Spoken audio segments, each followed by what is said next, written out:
Good evening, everyone. Welcome all of you for this another wonderful program that is international webinar on pediatric airway problems. Okay, it's 5:30. I see that we have already nearly 50 participants from more than 7-8 countries who are logged in, and I'm sure more friends are going to be here. And looking at that, it reconfirms me that some of our colleagues, even such during such difficult times, they logged in to learn something, something new and something very essential at these times. Now it is we for like in my it's my experience that in the recent past there is rise in number of cases, airway cases. I think I attribute that to rise in number of hospitals, a kind of ICU care in peripheries, and also foreign bodies and things like that. And so there is more work and more cases are going to land up with all of us. I think almost everybody should be, abreast with at least some level of knowledge about managing these cases. Okay, when I wanted to do it, uh, who should moderate this program? We all had one common name. Okay, I'm proud to and privileged to announce that this program will be moderated by Dr. E.V. Raman sir. He has been a senior consultant from Manipal Hospital, Bangalore. What adjective I would give it to him is 3C. What 3C is, for last so many years, he has been organizing programs on pediatric airway and training a lot of junior surgeons like me consistently, credibly, and continuously. That is something which is very difficult to do in during such times. Okay, and Raman sir, he completed his graduation and post-graduation from one of the most prestigious institutions of India, that is Armed Forces of Medical College, Pune, and he was a squadron leader in the Indian Air Force and an associate professor and in the Army Medical Service also. And currently is a convener of What Best, that is a Children's Airway and Swallowing Center at Manipal Hospital, Bangalore, and he has been a mentor and in advanced training in pediatric otolaryngology at Manipal University, and he's also chairman of Pediatric Otolaryngology Committee, Indian Academy of Otolaryngology and Head and Neck Surgery. Welcome you, Raman sir. I am so unfortunate that it's during such inaugural program that I have such an emergency. I have to go, but the show must go on. Whatever emergencies happen, and I feel that the show must go on. It shouldn't stop just because one person isn't there. Okay, I'm sure we have galaxy of stars here. You all will be able to deliver one of the best program, and I wish you all the best. My son will be here, who will take care of all the the technical aspects. Only he may get confused a little bit with the names. Just guide him around. Okay, easier. His name is Amog. Easier, sir. Huh? Thank you very much. It's all yours, sir. Now, yeah. It's my privilege to be associated with this very interesting program that Prahlad has enabled us to do. I know Prahlad ever since I think he finished his post-graduation, and I heard him at Chennai in one of the workshops. He's a man with immense energy and zeal, and we're going to piggyback on his energy. And without wasting much time, this particular program is on the pediatric airway. It's a niche area of ENT, otolaryngology, head and neck surgery, of course, is pediatric otolaryngology. A more niche area is the airway problems. So, as Prahlad has outlined, we have a very large population there. Almost 40 million Indians are below the age of 18. So, we have a very large pediatric population. And thanks to our neonatologists, pediatricians, and pediatric intensivists, children who would have otherwise died are living. And when they are living, they are in the ICUs and NICUs. And these graduates from NICU and PICU, when they come out, they unfortunately have a price to pay for the intensive care that they receive in the form of some kind of an airway-related issue or a congenital issue. So airway means breathing, swallowing, and phonation. All these three things are interrelated, and this requires an interdisciplinary team to take care of all these issues. And we took our baby steps almost 18, 19 years back. And I'm glad to say one of our co-conspirators, partners in crime, Dr. Mahesh Babu, is the star speaker today. He's a pediatric pulmonologist. we've always relied on cross-disciplinary communication, which is very, very important. So he's here. So I'll just go to the next slide, and this will tell you the reason why we are here. Yes, we've been to school, we've been to college, we've been educated, had formal education, but it's outside the conventional academic portals that we really learn to tackle life's problems. So it's a process of continued learning. And what we have here now, this series aims at aspiring airway surgeons. It aims at adding value to practicing airway surgeons. It aims to add value to veteran airway surgeons. And we have the best talent from all over the country. A lot of young people have got into airway surgery, and they're all extremely good. They're going to take this to greater heights, and we're going to have a slice of them in every following program that we're going to get. The theme of this particular meeting, can I have the next slide, is going to be evaluation. Why is evaluation so important? Most of these children come to us with the same similar kind of symptoms, similar kind of signs, but very important to diagnose properly, and that's going to be the major part. The reason being that these clinical problems, which apparently look the same, have different solutions. And the happy end of the whole thing is that some of them self-resolving. So all you need to do is put your hands in your pockets and wait, and things become all right. Or you could have a medically treatable condition, and then you can have minimal intervention surgery, and after that you have simpler open surgeries, and then you finally have the complex open surgeries. So you need to get the right fit for the right problem. So evaluation and diagnosis, 3/4 of the work that you have to do. With that as the theme, we're going to get started. And pediatric airway is not a single person's job. It's a multidisciplinary group. We have the whole gamut now. Fortunately, our center is fully staffed. We have the pediatrician, pediatric intensivists, neonatologists, pediatric otolaryngologists. Then we have these anesthetists, pulmonologists. We have, in addition, in the recent past, we have the pediatric gastroenterologists. And the most important thing is speech and language pathologists. Remember, they add lots and lots of value. If they're not in your team, you're missing out on something. So it is a disciplinary part. So you need to be a people person getting along with everyone. Now, today we're going to start off our, I just need to introduce, of course, Prahlad requires no introduction except that his energy will be missing partly today because he had to go somewhere, and he's handed over the task to Dr. Rakesh, who's an excellent airway person, laryngologist basically from Lucknow, who's been doing wonderful work over a period of time. So he's going to kick off in place of Dr. Prahlad. It shows the immense depth of his clinical knowledge. He was told about 10 minutes back, can you just fill in for Prahlad? And he said, no problem. He's got everything ready. So he's a bank of a lot of clinical experiences. We'll start off with that. Then as we go along, I'll introduce the others. And there are a lot of other very distinguished people who are probably watching this program. And each one of them is going to share their experiences with you. We've got people from Bombay, people from Lucknow, people from Chennai, and various other cities in India who have devoted their time and energy for the pediatric airway. It's a low-earning specialty. Unless you have a passion, please don't enter this. Don't enter this area if you don't have adequate support. Having said that, you must get introduced to this area because you can reach various levels. I think we'll kick off with Dr. Rakesh. Rakesh, can you start off? Let's begin at the beginning. That's where all good things start. And all the best.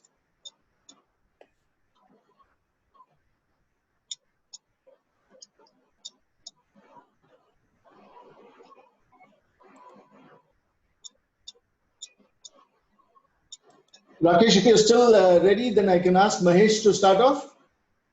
Rakesh is muted. Muted, okay.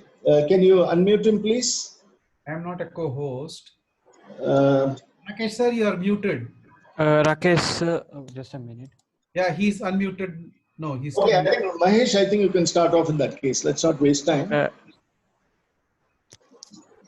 Dr. Mahesh Babu is the Chief Pediatric Pulmonologist, National University of Singapore. He was with us when we started off our center, then he ran away, and he's doing much better work wherever he is. And Hello. today he's going to talk to us about evaluation. Hello.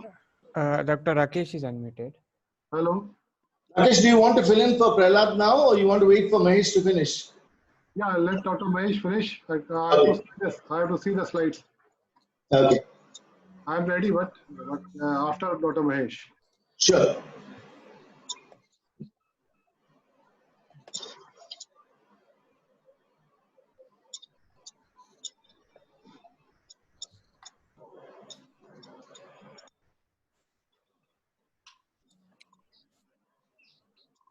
Good evening, everybody. I hope I'm heard. Thank you, Dr. Prahalad. Thank you, Dr. Raman and the whole team for involving me. I know this is predominantly an ENT kind of meeting, but I fully appreciate what Dr. Raman's principles have always been, that it's a team show. And of course, I can say I'm testament to that because, as he said, we both started off in a small way of sharing problems and sharing solutions way back about 20 years back. And that has led to something fantastic today, that Raman is able to do excellent amount of workshops involving a lot of people. Anyway, I've twisted the title of my talk a little bit just to kind of be insightful in an ENT kind of audience, trying to tell you, why am I here? What's the role of flexible bronchoscope in airway assessment?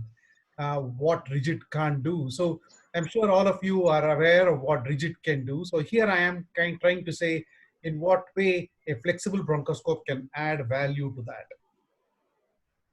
Greetings from the National University of Hospital at Singapore. That's where I am based just now. And it'll be good that if you come this way, I'll be more than happy to show our premises to you. I would like to start my talk with these two, not really young, but old gentlemen from two extremes, Trump and President Xi. The reason I'm putting them up is both of them are quite dominant. Each of them posture against each other as if there is, the other person doesn't exist, and they posture against each other. But the hard truth is China cannot live without US, and the US cannot live without China. So there has to be a proper coordination, however posturing happens. So flexible bronchoscope and rigid bronchoscopes are like that. It might appear that one is dominant and the other one is not, but actually in practice, you will see through the course of my talk that both are very, very complementary. And we definitely need to know the techniques of both if possible, or at least have somebody who can help with that. Let me just start with a small table which is a cliched table which says differences between a rigid bronchoscope and a flexible bronchoscope.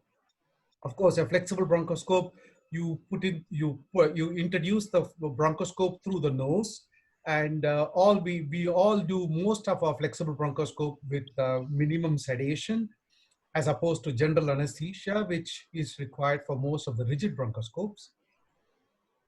Flexible bronchoscopes are solid structures. They might have a small channel for suction, but they are solid structures. So it is not possible to ventilate a patient through the flexible bronchoscopes. Whereas a rigid bronchoscope, I'm sure all of you are able to do that. The anesthetists are able to ventilate the patient when you are able to do procedures intermittently. Flexible bronchoscopes are extremely good for peripheral vision. I'll come to that a little bit later. And the image is not so good as in rigid. Okay, I used to feel really bad. In Cincinnati, we used to have an airway assessment, and the ENT would go first and finish the upper airway, and then the pediatric pulmonologist would do the lower airway. The contrast in the image clarity was amazingly different. And we used to really crib about the quality of images of flexible bronchoscope. But things have changed in the last 15 years. Today we have excellent bronchoscope, and you will see that the video bronchoscope's image are no less compared to a rigid, but it still can't match it 100%. In today's flexible bronchoscope, there are two major kinds. One is Of course, the typical bronchoscope, fiber optic bronchoscope that we call, which comes with an eyepiece. You can literally see through the eyepiece, or you can have a camera head which can attach to that, and then the image is seen on a screen, both for your own purposes, for recording and for teaching. The newer ones are video bronchoscopes, which don't have an eyepiece, and they come and like, you know, the adult endoscopes, like the gastroenterology endoscopes, they come attached with a video channel, which gets attached to a screen, and therefore it's much easier. The other important thing is the old bronchoscopes, the light source used to be here, and the light source used to go from the proximal to the distal part of the scope.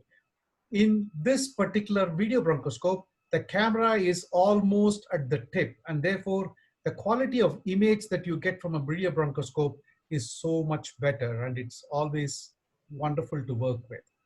I've just given a very quick cross section of what a flexible bronchoscope will look like. I'm going to describe the parts a little later, but this is how a section of a bronchoscope will look like. You can see, even though the bronchoscopes are really tiny, they have so many parts within. They have a channel called the suction channel, which is used for sucking out mucus and secretions, but we use the same channel for injecting stuff as well. We can put in saline, we can put in medications, we can put in contrast medium, we can do whatever we want through the same suction channel. There are light bundles which carry the light from the light source to illuminate the airway. And of course, you have the fiber optic bundles which carry the image back to you as well, right? So this, I'm going to have a small video here explaining the parts of the bronchoscope. It's going to be about 4 minutes, so we'll just run through it quickly. Hi guys, this is just a record to show you the parts of a flexible bronchoscope. This is a typical pediatric flexible bronchoscope. As you can see, it's really quite flexible. Use it the way you want. And basically, before I go to the parts, I should tell you flexible bronchoscopes are made of glass and it will break. That's my bosses, my mentors, words, Prof. Robert Wood from Cincinnati. His golden rule is bronchoscopes are made of glass and it will break. So basically, the flexible bronchoscope has two major components to it. One is a flexible component that you can see that it is here. The other one is the rigid component, which is from here to here. Normally, we would hold the scope something like this. So we hold it with the three hands. My forefinger is on the suction and my back finger is on the lever. I will tell you what exactly these work. The suction channel is connected to the suction, wall suction from here, and then it is connected to a channel within the bronchoscope.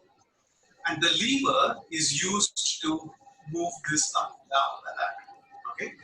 Now, before we go further, I need to tell you what are the crucial points that you need to understand where the bronchoscope is liable to get damaged. The first point is the junction between the rigid and the flexible part. When you are doing a bronchoscope, you become so excited that you go and hit the bronchoscope on the child or on the table, and that part will get damaged. And that's the common part. The second common part is this. You see, this is a very, very thin bronchoscope already. And inside this, they have given you a channel to work with, a light area to go for, and also they have a pulley system.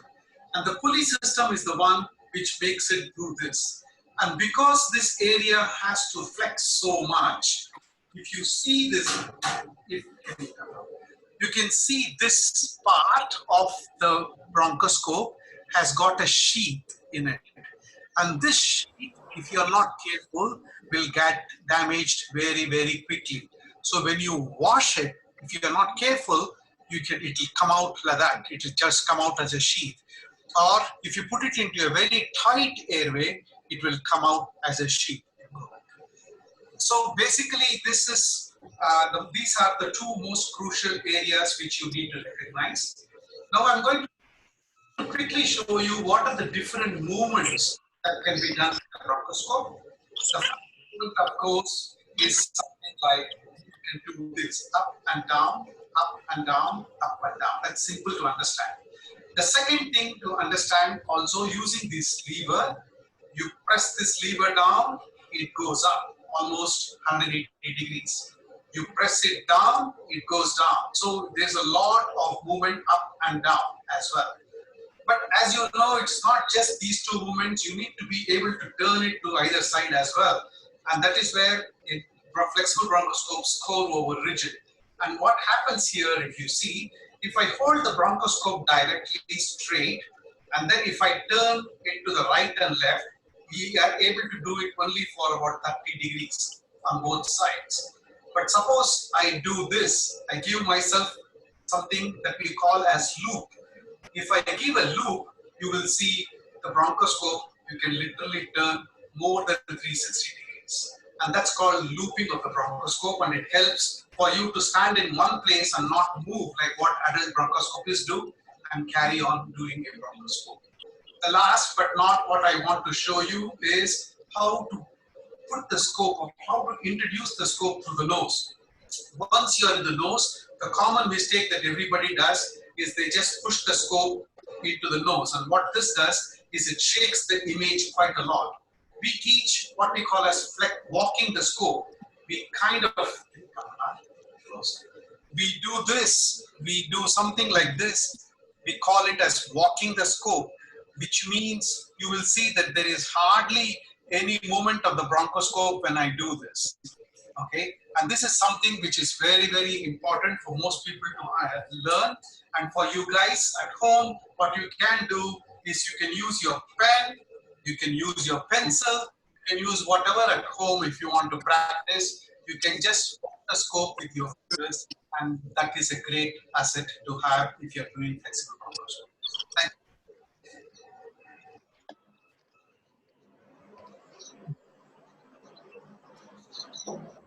So apart from the parts of the bronchoscope, the other thing most importantly that we need to know, because pediatrics is dealing from neonatal age group almost to adolescence, so you need to know what kind of sizes are available and what scope do we need to have. Of course, one can have the whole gamut of scopes. For example, you can have a 2.2 scope for a neonatal. When we say a 2.2 scope, when we talk about sizes in pediatric flexible bronchoscope, we talk about the outer diameter of the scope, as opposed to if you call an endotracheal tube as a 2.5 or a 3.5 endotracheal tube, you're talking about the inner diameter of the endotracheal tube. Whereas in a flexible bronchoscope, you're talking about the outer diameter. So the outer diameter can vary from 2.2 to almost 5 in a pediatric bronchoscope. And you can see that the 2.2 scope, which is called the neonatal scope, doesn't have a suction channel. It's too small. And therefore, it's very difficult to suck out. You have to do prior suction and then go with it. But of course, all of the others do have a suction channel with it, and you can see the various specifications of the scope. If you just have enough money to just buy one scope, it's always good to have the 2.8 scope, which you will be able to do it from a 34-weeker or a 36-weeker, and you can do it till about 8 to 10 years of age. So it will almost cover the entire gamut of pediatrics if you have a 2.8 scope.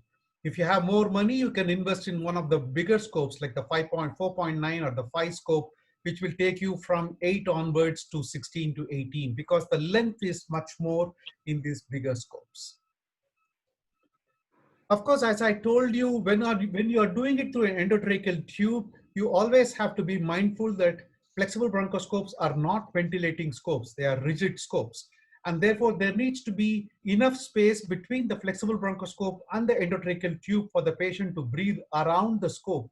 And the minimum distance should be at least 1 mm, which is like if you want to do a flexible bronchoscope with a 3.5 bronchoscope, you need to have at least a 4.5 endotracheal tube in place for you to do a 3.5 bronchoscope easily. Otherwise, children will keep desaturating and you will not have enough time to do what you need to do. So let's look at what can rigid do that flexi can't do. Rigid, of course, when you need to ventilate somebody during a procedure, you need a rigid. If a child has massive hemoptysis, when you need a lot of suctioning actively, of course, rigid is absolutely important. because camera is not at the tip of a rigid, it's easier to manipulate the larynx with the tip of the scope while observing results. For example, if you're looking at a laryngeal cleft and you want to size it, you want to move it and see, it's very difficult to do that with a flexible scope. With a rigid scope, I'm sure all of you are experts in doing that. Airway foreign body used to be a predominantly a rigid bronchoscope area, but I will show you a little later. The flexible bronchoscopists are invading that particular part in the world just now. The other things that a rigid can do that flexi can't do is the way you introduce a rigid is you go through the mouth. And because you go through the mouth, the first thing that you see of the larynx when you go there directly is the posterior fornix. And therefore, when you're looking at the posterior part of the larynx, a rigid bronchoscope is probably the best thing to evaluate, like a laryngeal cleft, etc. Whereas if you are looking at the anterior fornix, the flexible scope goes through the nose, it goes behind the throat, and then it goes forward to enter the larynx. And because it goes forward, the anterior fornix is very well seen with a flexible scope, and therefore it is preferred that if you have an anterior laryngeal web which is really, really small, a flexible scope can pick it up much easier. Now let's look at what flexi can do that rigid can't. In general, one can do almost anything with a rigid that a flexi can be done, except there are some exceptions. For example, if you have a kid like this with significant ankylosis or significant mandibular hypoplasia, I'm sure you will find it very, very challenging to do a rigid bronchoscope, and the flexi will score in these kind of situations. Of course, common sense tells you that flexible scope can reach more peripheral areas, and therefore if you're looking at some areas in the apices of the lung or distal airways, it's always good to do a flexi. This simple diagram tells you what a rigid bronchoscope, the white areas are areas where the rigid can access, and the black areas are the ones that the flexi can access. So I'm just telling you, flexi can go more peripheral. If you want to look at peripheral lesions, you want to look at apical lesions, if you want to look at bronchoalveolar lavage, then a flexible bronchoscope is a much better scopy to be done. Of course, the cliched thing is always, flexible scope is always better to look at Malaysia, because rigid scopes are done under airway, under general anesthesia. You will find that the minimum Malaysia might not be seen on a rigid scope. Whereas a flexible scope, the child is coughing, as you are seeing here, a lot of secretions. The child coughs and you can see the significant amount of pathology which comes up, which are dynamic. For example, I will show you here. You can see this trachea is significantly malasic. You can see the posterior wall almost in opposition with the anterior wall. So this is a very, very bad tracheomalacia. You can see that is, these kind of situations, flexiscope is probably much better than rigid. Of course, in certain situations like a neonatal unit, where you really need, when they ask you that because there has been a recurrent failure of extubation and you really want to have a quick look, it's better to do a flexible scope, because you don't intubate, you don't sedate the child, you just go in quickly, have a look and come out, and then they can extubate the kid. So you can do an excellent airway evaluation very quickly without sedation in a child who is in the ICU. Sometimes we use flexible bronchoscope even to intubate difficult children for intubation. So this is the way we do it. We thread the endotracheal tube into the flexible bronchoscope, then we do the flexible bronchoscope, and then we use the flexible bronchoscope as a stillet and just push the endotracheal tube over it to enter the trachea, and you can actually intubate children. So if you are stuck, responsible. so if you have a child in whom there is difficult intubation, then you can use flexible bronchoscope to intubate these children as well. You can also do positioning of trachea. So for example, if you have done a tracheal surgery and you want your endotracheal tube to be placed exactly at a point, either before your surgical point or beyond it or just above the carina, it's always good to look through the flexible bronchoscope and see where your endotracheal tube is placed exactly, and that gives you excellent results for your surgical procedures as well post-op. So that's good. Sometimes we have gone beyond the normal and we have started doing tracheograms for tracheoesophageal fistulas. So we go in with in our DDI units, we go in with a flexible bronchoscope, inject contrast, and see for the fistula. So if you're not sure, you can use this for that. We have also started using this for opening up tracheal balloons. So we have started doing tracheal balloon stenting or balloon dilatation for tracheal stenosis. This is one neonatal baby in whom you can see there was a shoulder in the balloon before, and then we extend it, and we were able to overcome this particular airway stenosis. So more and more things are coming up. And if you have a significant airway stenosis, you don't necessarily need just an image like a CT scan to look at the other end. If there is enough space for a flexible bronchoscope to go through the airway stenosis, you can literally size the stenosis.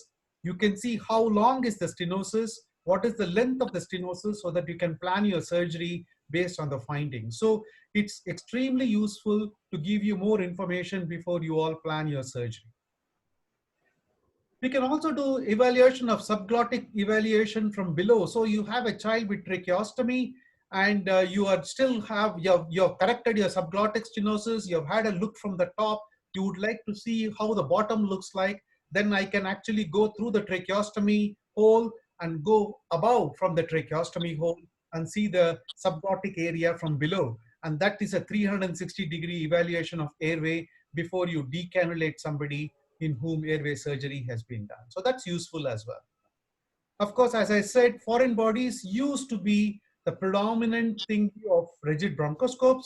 Today, excellent baskets and excellent forceps have come. There are some major centers in the world where they are doing flexible bronchoscopies for even foreign bodies. I still refer them to rigid. And I honestly believe if rigid is available, rigid is still the scope of choice for picking up foreign bodies. But if you're driven to desperation in some areas, of course, flexible scopes, if you're trained, is not a bad idea. So what have I said in a summary? I've said they literally are complementary to each other, flexi scopes and rigid scopes. It's not a one against the other. Both of them have unique advantages, and to help the child in specific situations, their role is often complementary. What I've learned over the past 2 to 3 decades is to have a true friend in ENT, and Raman was the true friend that we started off almost a couple of decades back. Working together in complex patients gets the child the best results. It is not a turf war. It's not against who has got to do it. It's always good. Let me tell you in 1 minute, if I'm allowed to say, both Raman and me were in a commercial Manipal hospital, which is, as you know, it's not a government hospital. And we had a unique way of sharing what we did. We actually used to do, both of us used to be there for every single scope, and only one of us used to charge. If the child came to me, Raman would be there, but he would not charge. If the child came to Raman, I would be there and do the scope if necessary. I would not charge, Raman would charge. So we had our own unique way of learning, giving the best to the patients, and money was never a point because of which we did not help the patients to the maximum. Thank you so much. Thank you, Mahesh. Outstanding talk. And I didn't properly introduce Mahesh to you. He's got a wonderful pedigree. He trained in India, in Karnataka, then went to Bombay, trained under one of the best pulmonologists, pediatric pulmonologists. Then he went to the Mecca of pediatric airway, Cincinnati. And when he came, and what he says is right, I used to do the flex before he joined me. And in fact, if I may say so, I gave away all my flex to him. And I profited fourfold because he used to go all around India training all the other pediatric pulmonologists. And we had referrals coming from all over India. And at every conference he would, or workshop he would conduct, he would advertise. Free advertisement was done for us, and we get patients from all over India at that time. So sharing sometimes actually you actually multiply your reach, and you do what you're good. He's of course the best in flexible scope, and if I can use his skills to improve my quality, it was wonderful. Mahesh has been, I'm very grateful to him for initiating our work, and we continue to interact to a large extent. a couple of very important messages given. I don't want to waste too much time, but most of the questions asked are whether what scope to get, what is the difference between rigid and flexible scopes. I think he's outlined all that very well. He's also told us about endotracheal intubation. He's also threatened us that he's going to invade more and more into our territory. He's going to do balloon dilatation. He's going to remove foreign bodies. So be prepared to fight back with him. So basically, seeing is believing. We need to see what the pathology is so that we can treat it adequately. We also have very distinguished people. I'm sorry I missed all the names, but I saw Kishore, who's been a major supporter from all the way from Switzerland. He's in this program, and he's going to contribute. I've already sounded him. Srinivas Kishore is an expert on sleep-related issues. He's going to be with us. Anybody in this area is our faculty. We are not competing with each other. We are competing with each other to give better quality of life to our patients. So having said that, pediatric airway always humbles you and kicks off the ego that you've developed over the years. So it's good to stay in this area. You can stay without an ego. Now, Prahlad had to go. Mahesh, you'll be around to answer some questions, I hope. Okay, wonderful. In case you're leaving, you let us know, because we're not going to let you go without the ransom. So here we are. I want to introduce you to my very esteemed friend, Dr. Rakesh Srivastav, who has built up his own success story in Lucknow. And he's one of those passionate people, laryngology and airway. And he's a person who's always thinking out of the box. We're waiting to hear him talk about the evaluation part. And without much ado, I think I will hand it over to him. All I can say that we've got an extremely distinguished panel today. Rakesh.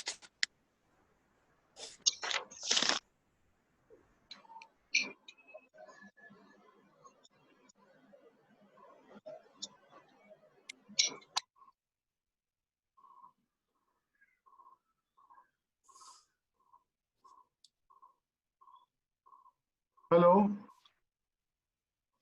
Yes. Hello. Hello. Hello. Can you hear me? Yes, sir. You're Yes. audible. Yes. Unfortunately, Dr. Prahlad has to leave, and I have to fill up for him. And can you see the screen?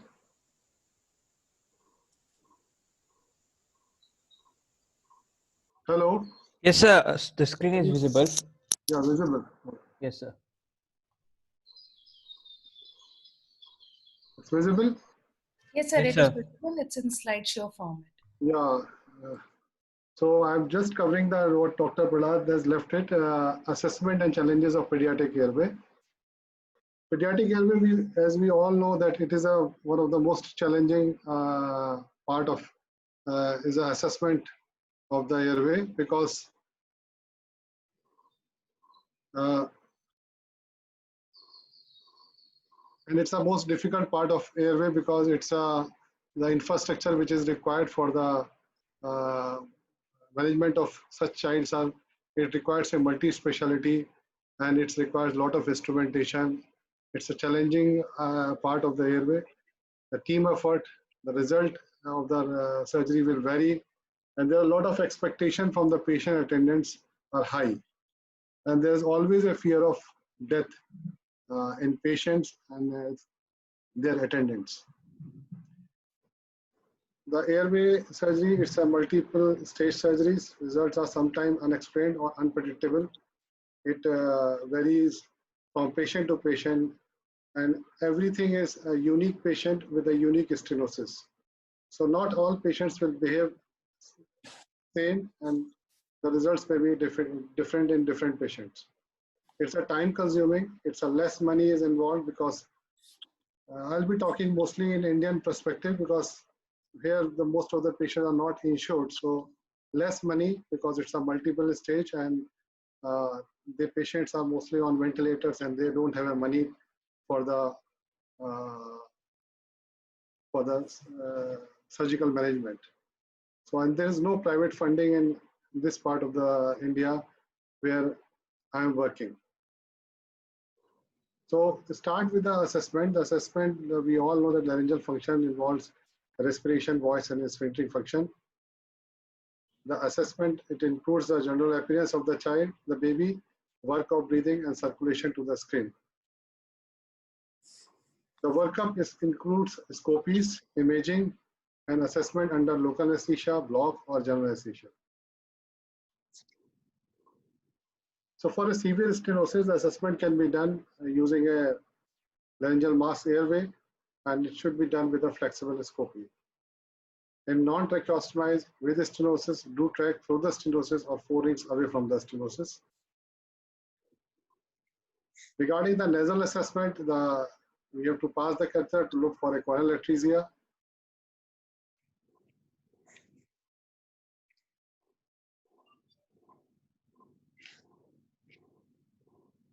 So upper airway starts from nose, nasopharynx, larynx, and up to trachea is the upper airway.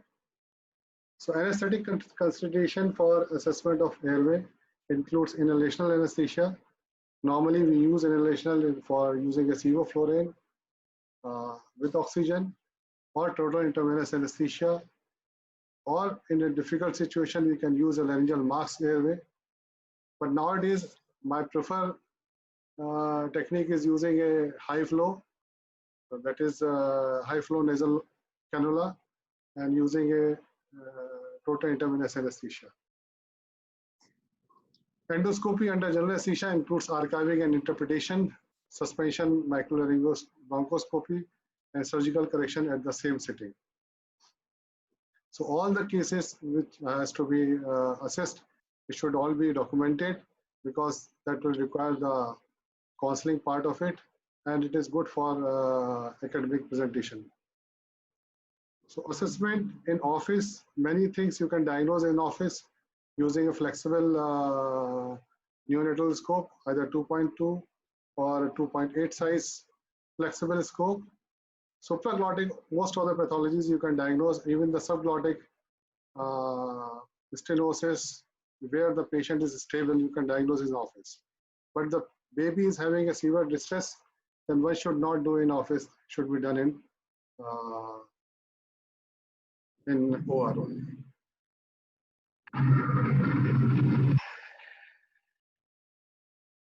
So this is a baby with six and a half month full-term baby, hospital delivery, history of pyogenic meningitis at 4th day after birth, with history of neonatal jaundice, admitted in an ICU for 1 month, no ventilatory support, difficulty in breathing since that time. So if you look at it, the baby was having a bilateral cord palsy.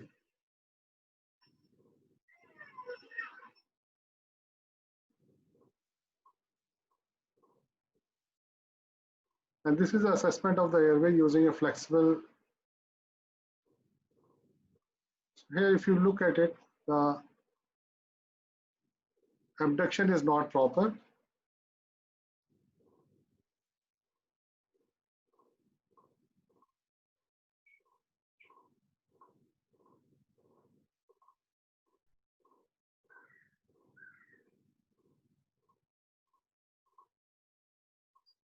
Sometimes the assessment has to be done with a rigid scope.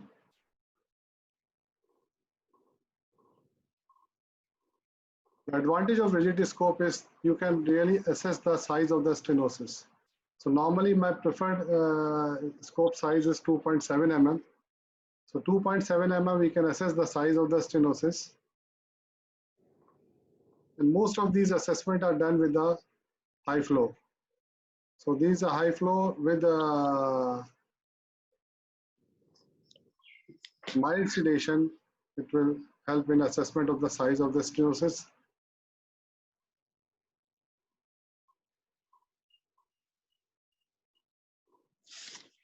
This is a retrograde scopy. We are looking at this is a patient of post PCTR, and we can assess the undersurface of the vocal folds and look for the movement of the vocal folds. The movements are normal, and this was immediately post PCTR. So besides looking through the transoral route, you can assess the patient using a retrograde scopy. So this patient was having a small suprastromal granulation.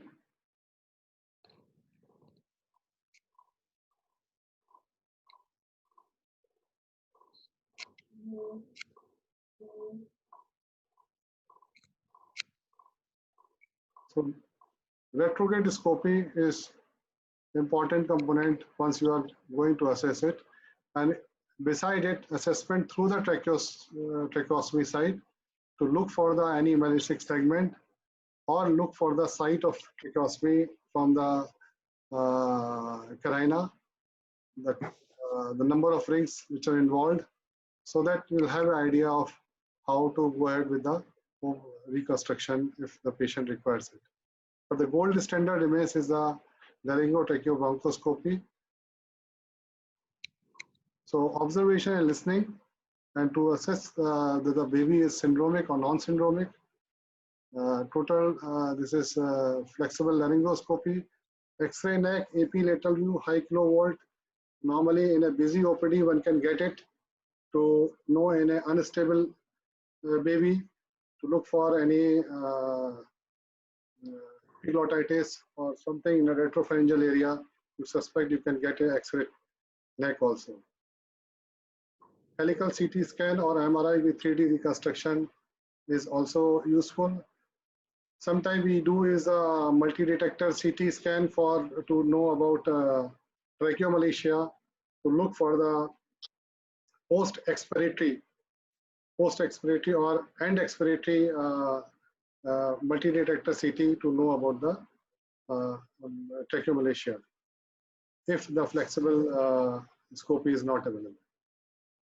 So laryngeal function, this is a patient with a hoarseness of voice, 5-year-old, a slight breathing difficulty. This is a typical, in our area we get is tuberculosis larynx in a 5-year-old baby. This is post-diphtheric vocal fold palsies with aspiration issues, swallowing issues. We have to know all about the voice, airway, and swallowing function of the baby.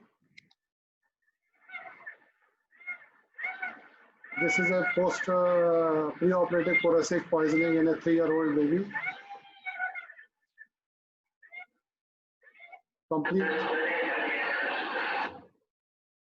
Complete stenosis of the pharynx, and patient is breathing and swallowing through the same opening.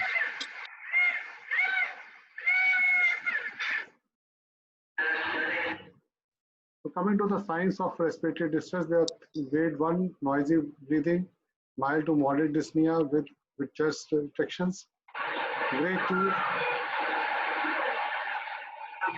noisy breathing with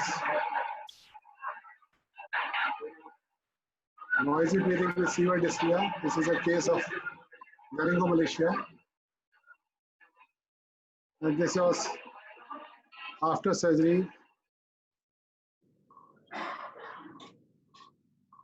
And this is a classical appearance of type 1 and type 2 laryngomalacia. And grade 3 is when the child is exhausted with a decreased stridor, slowing down of respiration and heart rate, and saturation is falling. So, assessment method, we already discussed about it. There are various cases of subglottic stenosis. This is an assessment which has been done with a rigid scope, and this is a tracheal stenosis. So what I usually do is I railroad it. I railroad the endotracheal tube over the rigid scope and leave that endotracheal tube there for ventilation. But nowadays I usually use this technique under high flow and do the surgery without the endotracheal tube.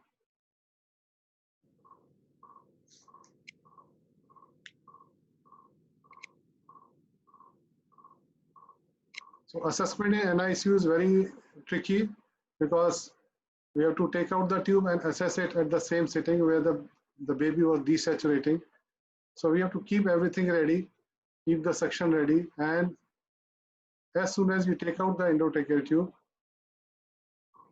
we have to assess the airway.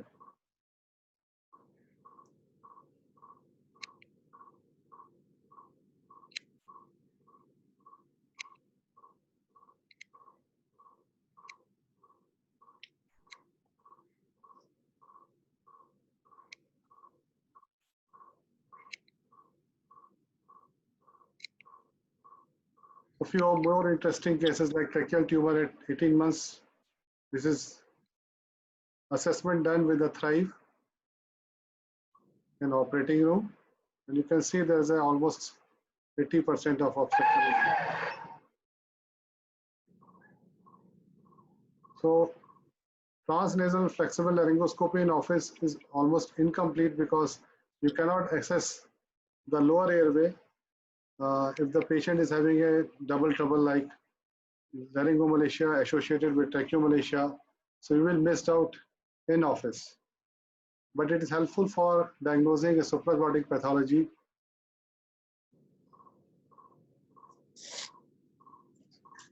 There are many videos, but I'll just skip because this was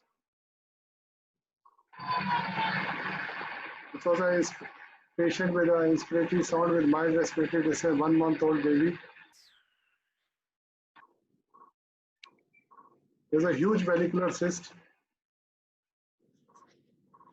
with a secondary laryngomalacia.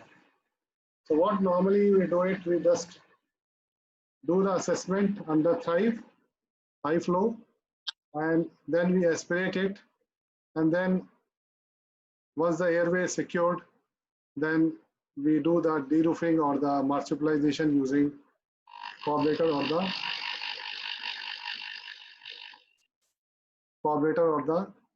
the laser.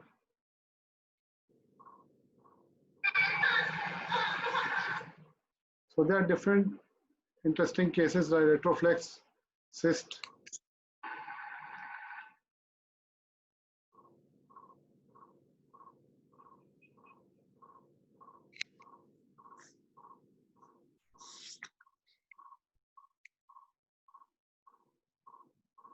This is a 50-day-old baby with a history of intubation for 8 days post pneumonia.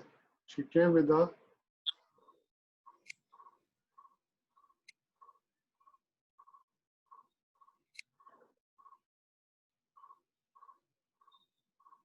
and this is the same case like subglottic stenosis at the junction of the lower border of the cricoid and the first ring. And this patient was having a coronal atresia, failed NIV and oxygen support. So assessment of aerodigestive tract is one part of it, of upper airway assessment. This is assessment of aerodigestive tract, operated failed CTR. And if you can assess that there is a severe aspiration and gastroesophageal reflux in this patient. Robin sequence is another difficult situation because most of these patients will have a mandibular hypoplasia, huge tongue, and it is very difficult to see the laryngeal inlet.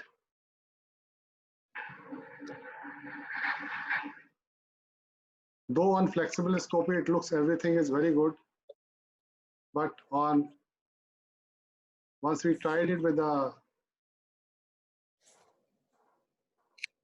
rigid scope, we are not able to see the laryngeal inlet. So this baby was tracheostomized and it was a case of a failed decannulation. And once we saw it with the under general anesthesia, we were able to see the suprastromal granulation. So we did it under inhalation anesthesia and did through the tracheostomy. We removed the granulation using a microdivider.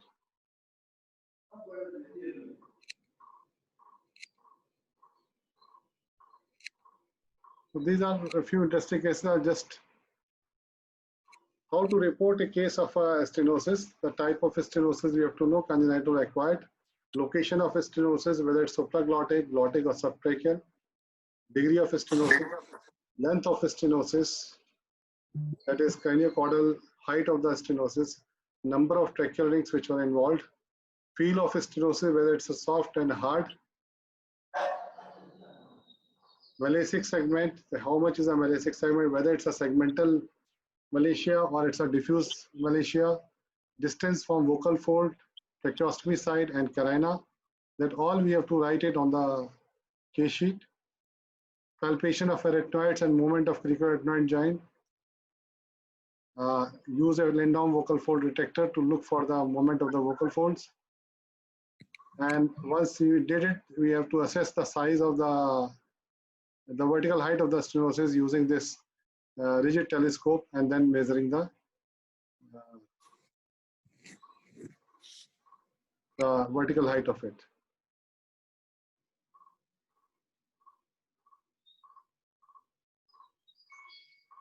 So these are the few cases. I'm just skipping all the videos. These are the complications of tracheostomy, tracheal granulations.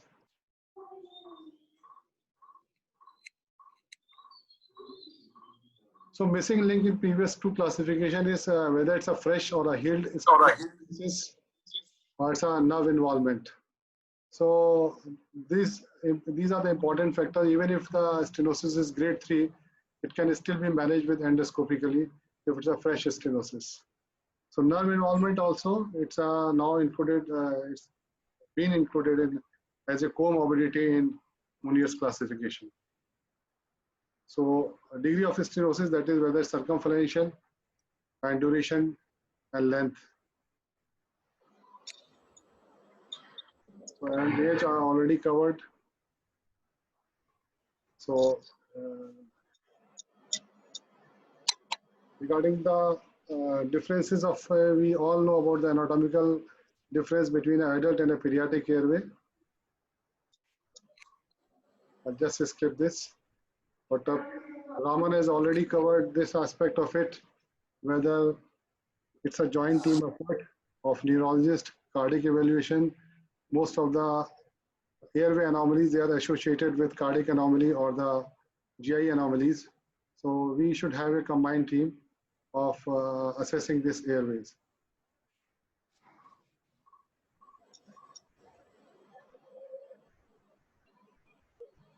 So syndrome, we all know about various syndromes which are associated with airway anomalies.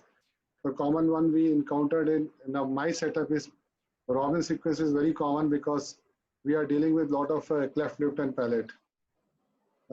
And most of the time I am required for difficult intubation and my anesthetists need my help for all these difficult airways. So looking at the another aspect of it, that is the assessment posture of the baby is very important to look for it. The resting posture, where the baby was more comfortable in a prone position or a supine position, and look for decreased or the worsened noisy breathing in particular lateral position. Any lateral tumor may press on the airway, and for that you have to look for the.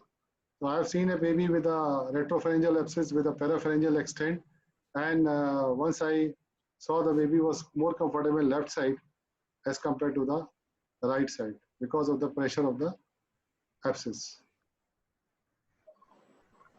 So cyst from the base of tongue, this is one of the commonest airways, one of the common airway anomaly. Now I am seeing a lot of these cases of base of tongue cyst or a valvular cyst, and they mimic like laryngomalacias.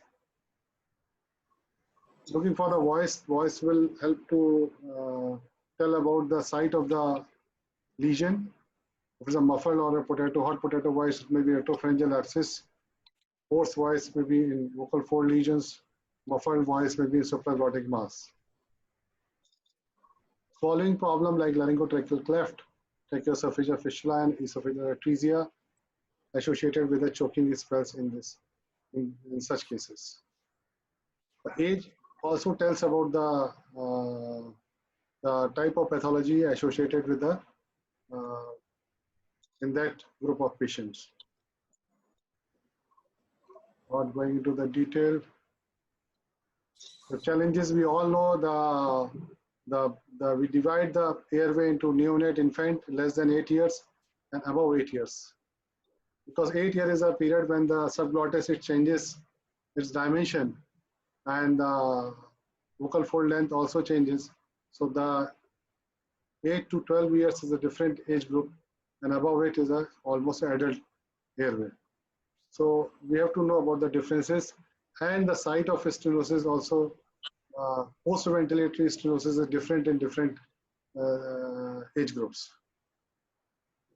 Anatomic difference, we all have read about in anatomy about the difference in the adult and the pediatric airway. The airway is of a baby is with a large occiput. It is a high larynx, and as compared to the adult, the post-cricoid area is at a C2 level, and in adult it is C6, 7 level. It has a large tongue. It is high up epiglottis and high in anterior airway as compared to the adult airway. Physiologically also they are different because of various factors. The elevated position brings the epiglottis and palate in close proximity. Thus, infant is an obligate nose breather in first few weeks of life.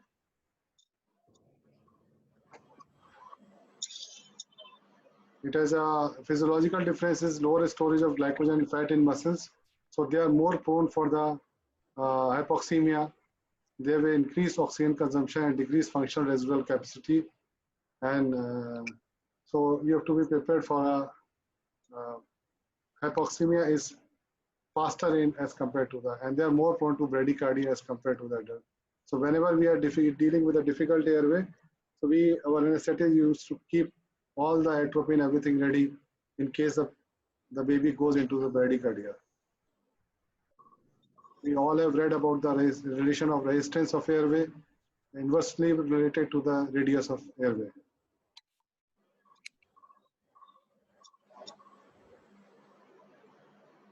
This is an important chart to know about it.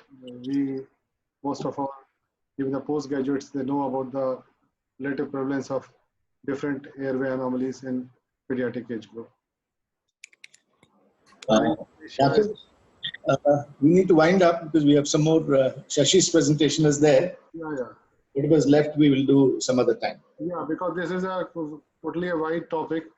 I've been given but this lecture was prepared for something else, and I have to stop sharing this thing.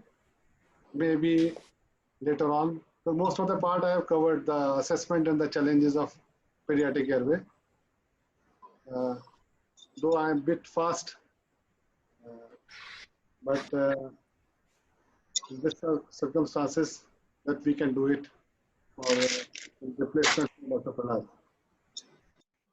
Thank you so much, Rakesh. I mean, as you can see, he's got an excellent, wide experience, and the exotic cases that he sees, he's been continuously sharing all these things with us. We're very grateful for stepping in at the last minute and filling in for Dr. Prahlad. At this point, we have, I just want a couple of remarks from our distinguished panel, Dr. Mary. She's one of the pioneers in pediatric otolaryngology. Has set up a wonderful department in CMC Vellore, and probably the first fellowship program she organized. I just want her to just come out with her comments of the 2 lectures she's heard, any take-home messages she wants to give us. Can you put Dr. Mary on the screen, please, and she can just share something with us. Thank you, Dr. Raman, for allowing me to be one of the panelists. Yes, I have, just to compliment both the lectures, for Dr. Babu, I think it was a wonderful practical approach to a fiberoptic scopy, because almost the same we do for a fiberoptic laryngoscopy, it's just that the bronchoscope is a little longer. And in the neonate, many a time we can use a fiberoptic scope itself, laryngoscope itself, to reach up to the carina and to see the primary bronchi, which most often we do. And the size wise, just what he said, 2.8. In my setup, I use 2.2. Don't ask. The reason why I do that is we have many in a neonatal unit. Many a time we get a call. Patient has got, the chest is not expanding. There is a mucus plug. Can you take it out? Patient is intubated though. So to me, 2.2 is a wonderful size scope, which I put through the intubated patient, see the mucus plug. I know where it is. Then we put in, they put saline, we put a Y connector and suction it. So it is good to have a 2.2 if you're dealing with the younger patients, especially premature ones who tend to have, sort of surfactants and mucus plugs. So that is just that. It is a useful interest, though it does not have a channel. I agree with you. Looking after and the care of a scope without a channel is much easier than a scope with channel. The second lecture, Dr. Rakesh has covered most of it, I agree. Beautifully done with wonderful picture. Just 2-3 things. As an ENT surgeon who we are sitting in the outpatient, I know many of the people who have been attending may not be purely pediatric ENT, but I know their concern is you hear a patient in stridor. See, that is the concern that you have, a noisy breathing child immediately. So to me, I just want to tell them, you watch the patient when there's along with the noisy breathing, you see for the accessory movements and the conscious, because that will immediately tell you the seriousness. Can I let the patient in the outpatient? Do I need to go to an HDO or ICU? Do I need additional? So if the laryngomalacia uncomplicated, yes, patient is comfortable. So just these two, I fully agree with most of it what he said. Another thing, if the patient has respiratory distress grade 2 or 3, remember, they, like Dr. Rakesh said, these children, they have a fixed tidal volume, the chest does not move outwards, and they have to increase the oxygen by breathing. They go into fatigue because physiologically they have less of type 1 fibers, they fatigue, and they use up all the oxygen, glucose, they have less glucose, they fatigue, they go into lack of glucose, and they collapse due to that also. So remember, they have to be rushed and not just in theater. Many a time our concern is outpatient and the outpatient, the pediatric OPD, and that is where we have to be very, very conscious. In the theater setup, it's different, but as a practicing ENT, more of pediatric, this is the concern when you see patients in the outpatient. So your mind has to be open to it. And like you very, very rightfully said, you have to have a passion for it and you have to have support. We just cannot move on to a pediatric ENT, anything, unless you have a good pediatric department with the rest of the support, including a pediatric ICU and neonatal ICU. Thank you very much. Thank you, Mary. Words of wisdom. And there's also been a lot of side conversations going on between our enlightened audience and our speakers, which is wonderful. We want to recreate a classroom atmosphere given the limitations of a webinar. Now, if Dr. Kishore is still there, can somebody unmute or include Dr. Kishore, because we need to introduce him. Everybody knows him, but then if he has any comments on this inaugural balloon that we have launched, can you unmute Shashi? Dr. Kishore Sandhu, working on one of the best centers, airway centers.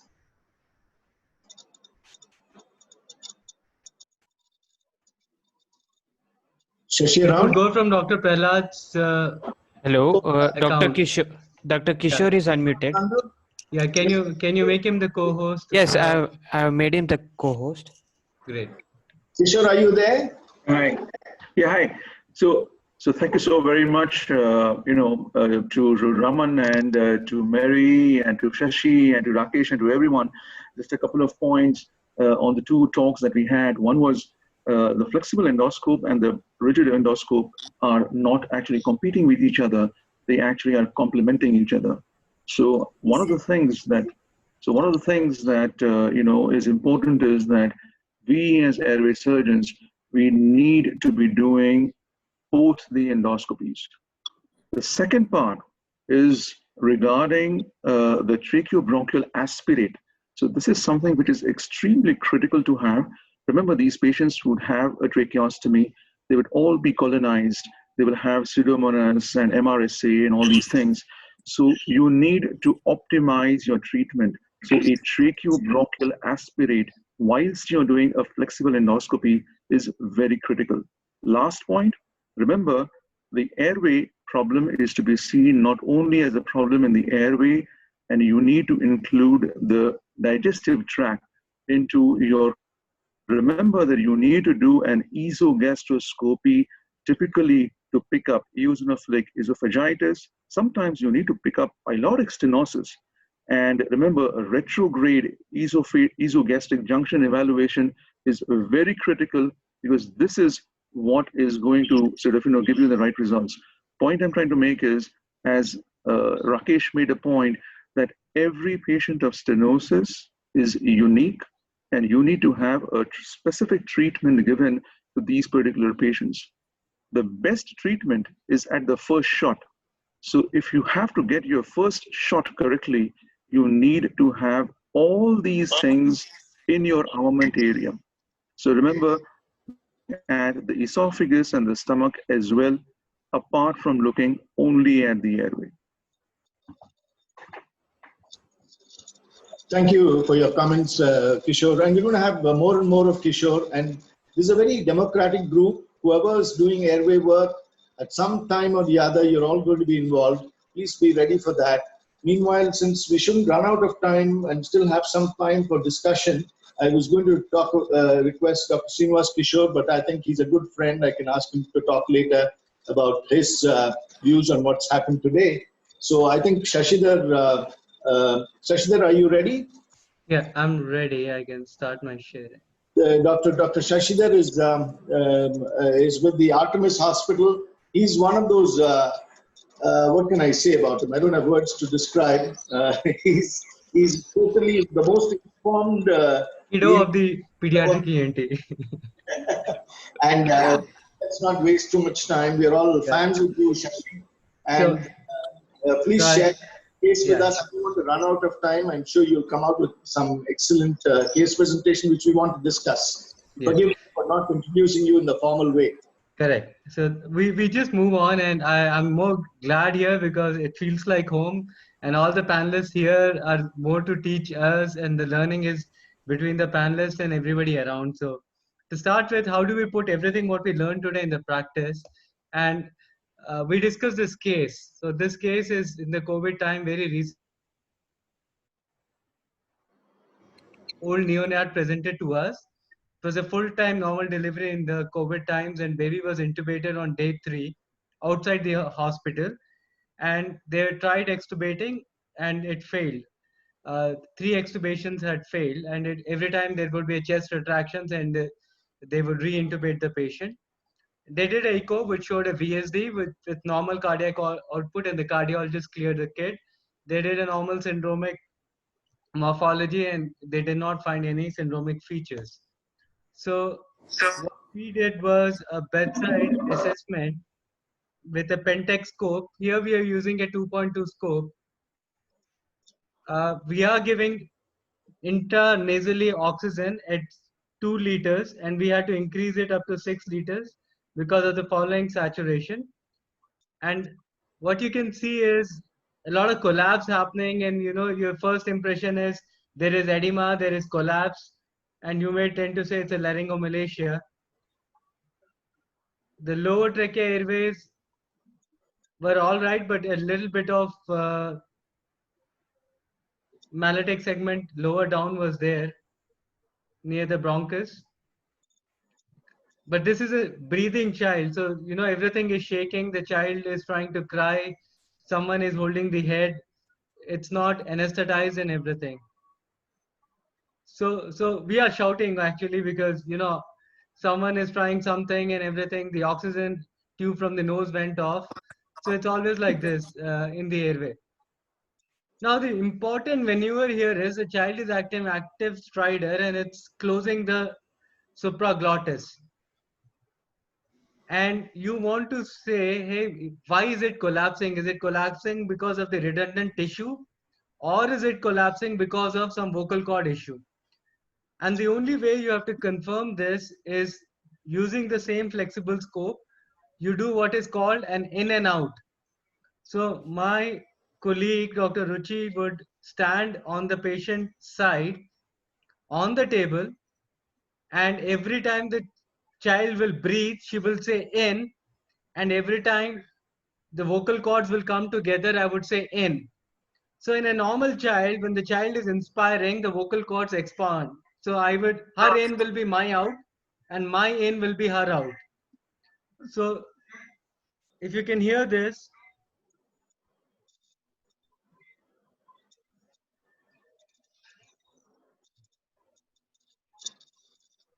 so after a while, the both ends are coinciding with each other.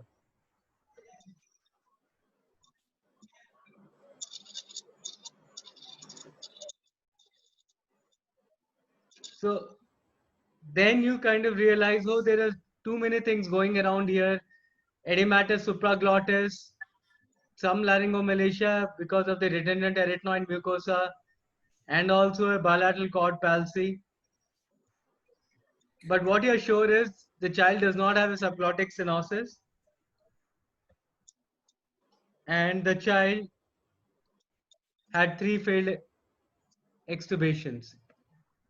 Now the problem here was they had financial issues and they were not willing for tracheostomies. Sadly, because female child and so many other issues, it was their first child, but it's mostly to do with the patient's father losing his job because of the COVID thing.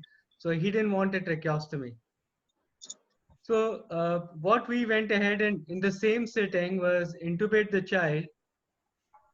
And because we were sure there is some laryngomalacia component was there, and we knew that, fixing the bilateral vocal cord palsy would require several other things, we did the easiest thing which you can do in the same setting.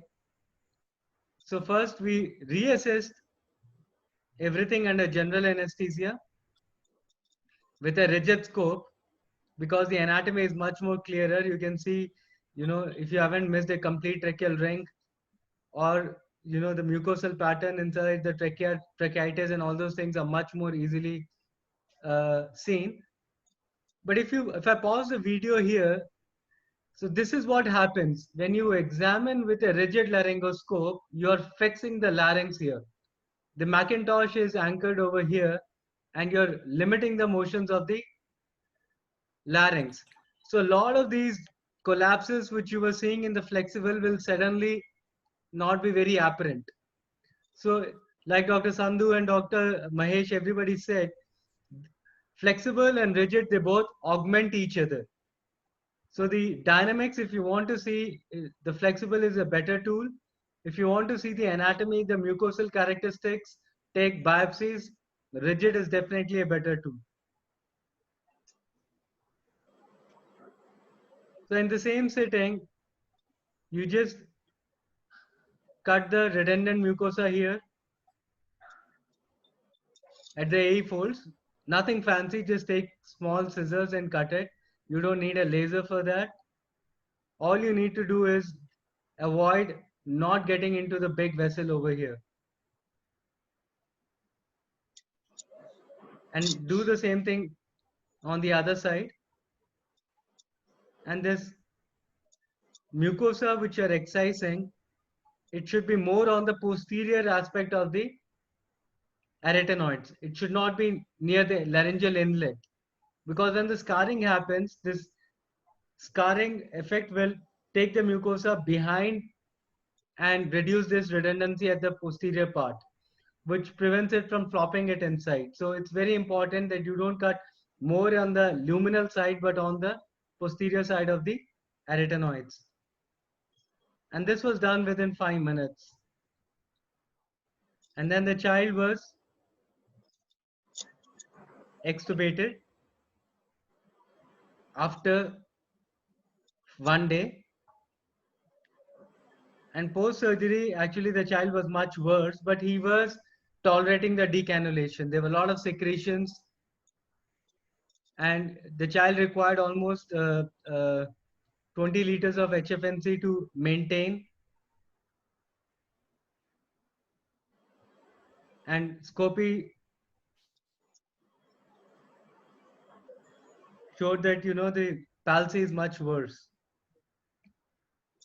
But you're patient enough and you give a good supportive care. This is on the 4th day. Without oxygen support, the child was having bit of a stridor, but not too much. And when the child was calm, the retraction was also dramatically less. So this is a progress. And when you look at the vocal cords, because this is, when you look at the vocal cords, the child is agitated. But you can see the collapse is much less. Although there's still edema, this is the post-glotoplasty picture. So around 14th day, the child was sent to another government institute because they had financial issues. And the child was kept on supportive management. They did not give tracheostomy. That would have been a more safer way to treat the child.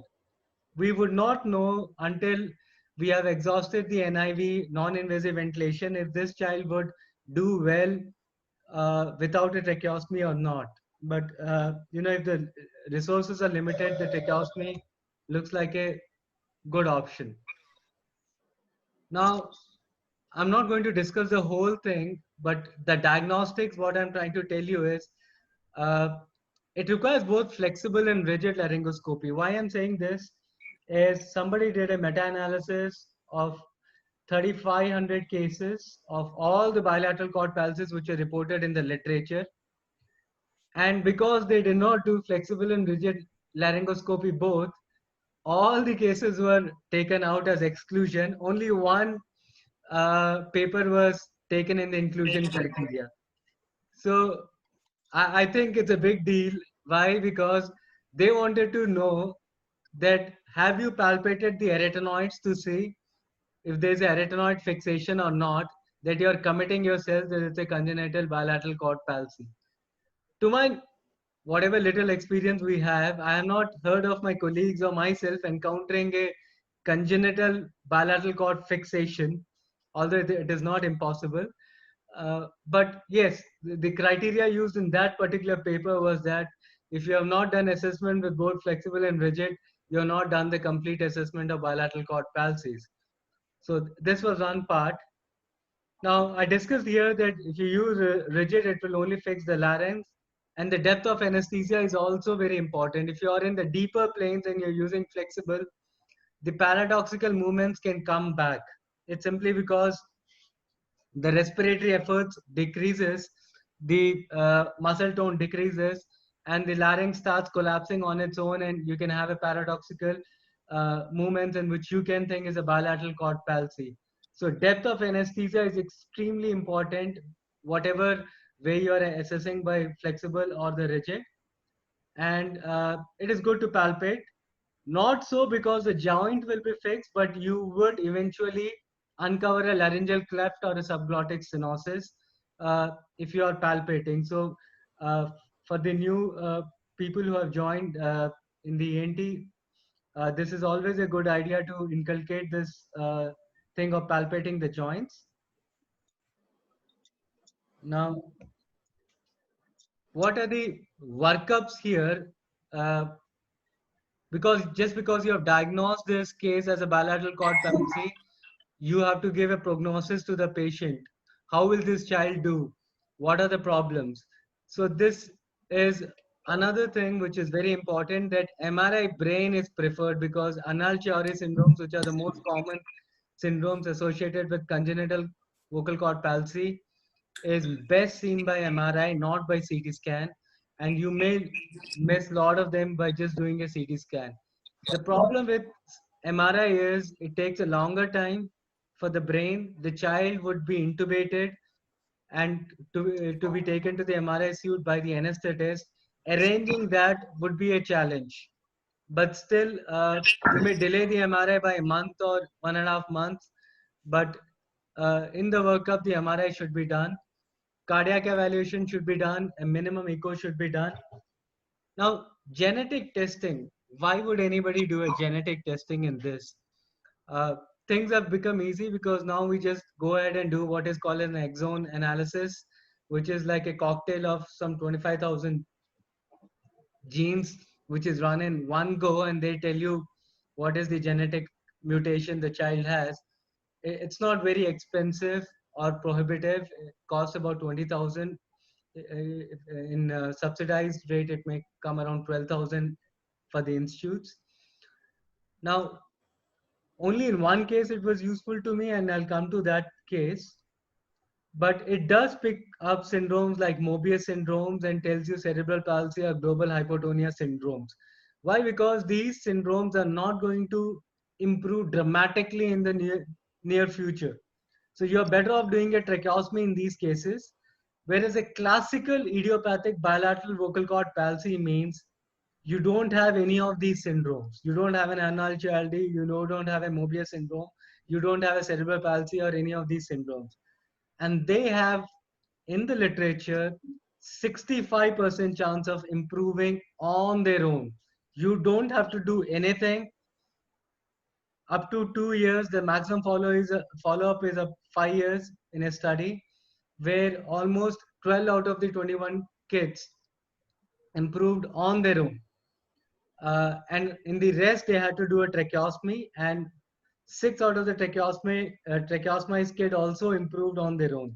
So this was the logic of saying, if you have a vocal cord palsy, do a tracheostomy for a very long time. But then there is slight deviation from this, because when you do a tracheostomy, the child will be at home, speech will be at loss, 1 or 2 attendants will be locked down to the child, they can't go to their jobs, and they have to take care of the child. So it's a big morbidity for the child and the parents and the caregivers. So a lot of people may actually go ahead and do a minimally invasive procedures like cordectomy in 6 months or maybe 6 months to 9 months, and decannulate the child at a much earlier age than waiting for 2 years for spontaneous recovery. In my own hands, I would have done one vocal cord lateralization at 5 months age without a tracheostomy as the primary intervention for vocal cord paralysis bilateral. But that's just one odd case.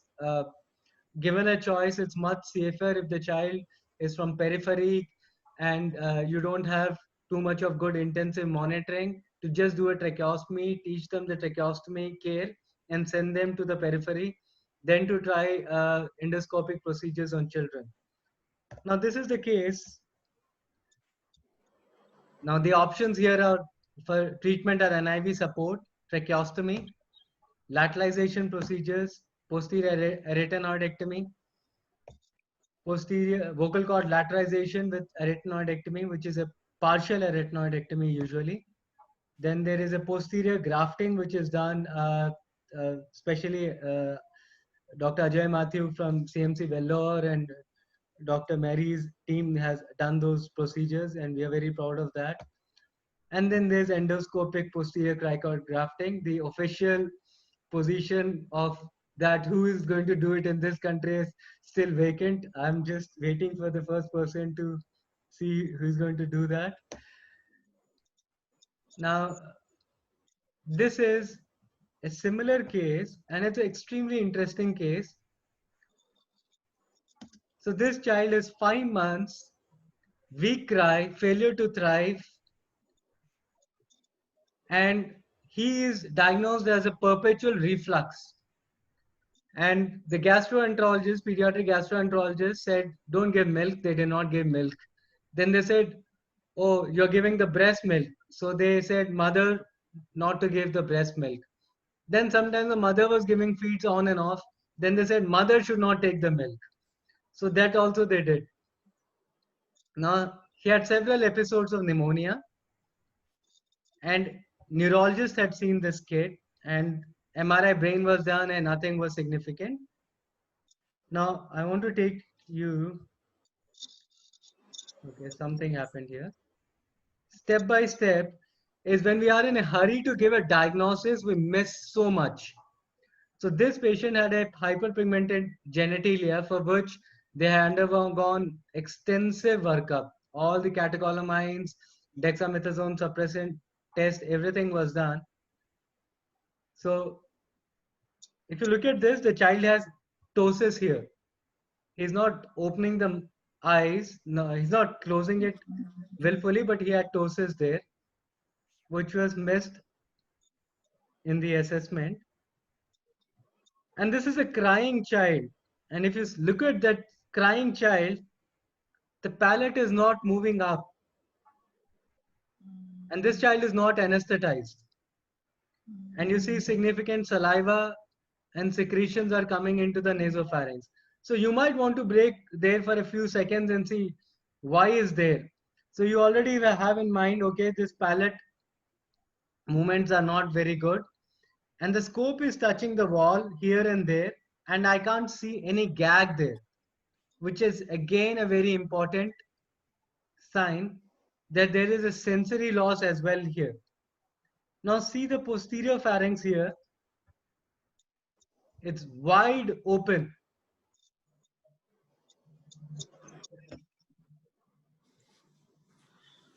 It opens like completely like a trachea, the cricopharynx. And we generally never see that.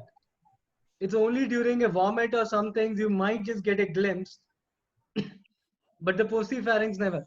And then, we were very happy to say there is a silent reflux, so much of secretions are pouring inside the vocal cords. And there is a silent aspiration, there's a silent aspiration. But if you actually see the vocal cords down there,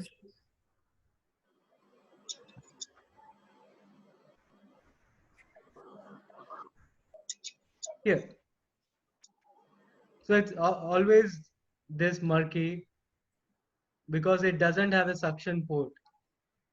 So someone who has a 2.2 scope with a suction port is a luxury, and I really envy CMC colleagues for having that.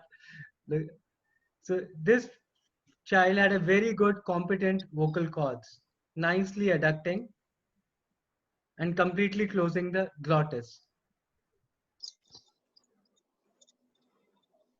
So from this film, this is actually the esophagus we have been seeing all long. And the whole scope went inside the esophagus and we were almost near the stomach.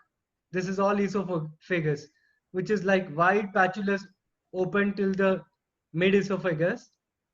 And then it is kind of constricted down. So I think the vocal cords are somewhere over here. Yeah.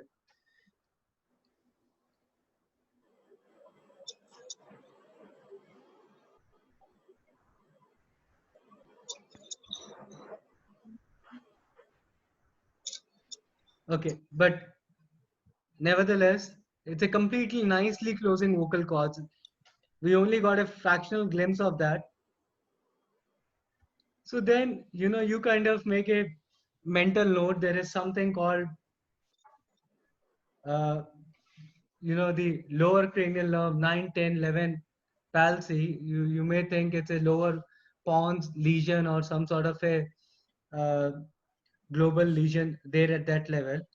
But actually, we had one history that this child was absolutely all right till 2 months. And after 2 months, the problem started. And during the day, the child is much better in the morning. And by the evening, the child has the feeding problems and so many other problems. And that clinches the diagnosis.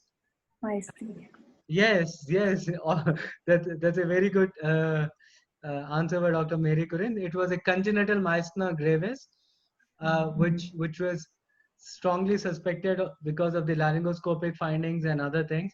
So this patient again went for the genetic testing, and it was found that CDHD gene abnormality was there, and the child was given pyridostigmine. That's the only drug the child was given, and he had a complete dramatic recovery. his swallowing got better. Now, for the first time, the child could actually drink milk, because all this time they were thinking reflux is because of the milk. And the parents were so happy. The grandmother was happy that the child is drinking milk, and everything kind of reversed. This child is also now posted for thymectomy, which is a more definitive surgery for myasthenia gravis.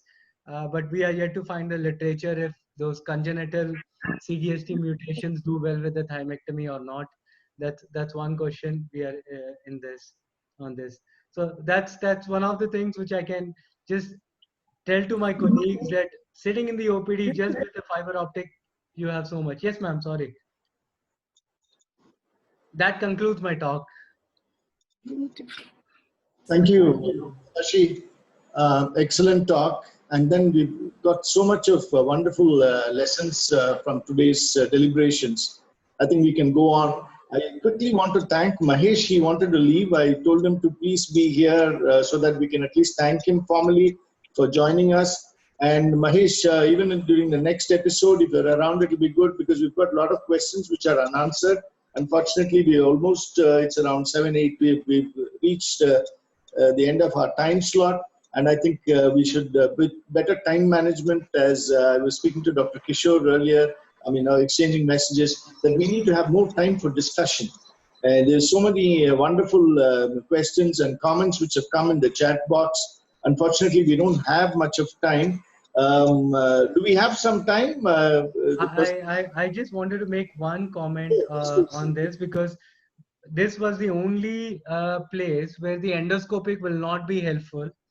Was this paper which kind of says, if you are assessing the voice of the patient who has airway surgery and you're trying to look with a scope, because the false vocal cords are approximating in the scopy, you cannot see the true vocal cords a lot of times. And that's where the role of the dynamic CT comes. It's by Sandro, again from Cincinnati. And what he did was, with a very, very low radiation in a very single beam, 0.5 mm cuts were taken from about to down, while for about 10 seconds, while the child is saying E. So what it shows you is, if this is in the neutral position, and after saying E, you can actually see that in the endoscopy, you can't see anything because the supraglottis is closing. But if you do a dynamic CT, you can actually see that at the level of the glottis, it is still open, and which is the reason for the poor voice the child has. And you can always augment it with medialization procedures by injection, laryngoplasties, and other things. So that's one of the things. If you're seeing phonation, probably the only exception here is if the supraglottis closes, you can't see the vocal cords. Then there is a role of a dynamic CT scan, which I was trying to tell in the chat, citing this paper. That just adds on. Wonderful. We just got a message. We've got another 20 minutes. So I think we'll just get reaction from Mary. Your comments? I just want to ask Shashi, I know he had discussed this, the first patient in our group. What would have happened if you continue to intubate the child?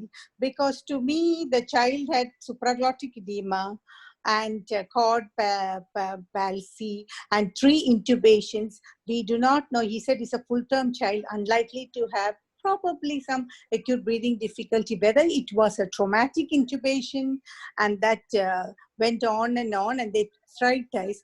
Would it have been useful to wait on the baby intubated and reassess a week later before doing it? Just, I'm old fashioned. I'm just thinking instead of doing then and there.